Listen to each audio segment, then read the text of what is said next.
Samantala mga kabrigada, sa ibang balita tayo, co-mastermind at isa pang suspect sa pagdukot at pagpatay kay Anson Ke at sa driver nito.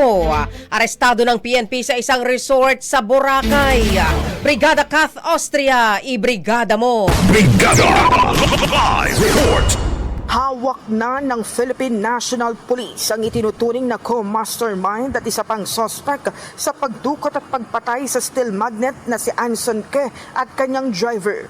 Natunton ng mga operatiba ng Criminal Investigation and Detection Group ang mga suspect na sina Gong Wen Lee o mas kilala bilang Kelly Tan at Wu Jiaping sa isang resort sa Boracay noong May 17.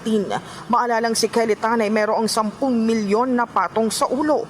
Siya umanong ginamit na pain upang makumbinse si Ke na pumunta sa isang bahay sa Bulacan kung saan sila kalaunan ay pinatay. Bukod dito, siya rin ang may pakana sa paglipat ng ransom money mula sa isang digital wallet patungo sa cryptocurrency na bahagi ng financial scheme na iniuugnay sa krimen.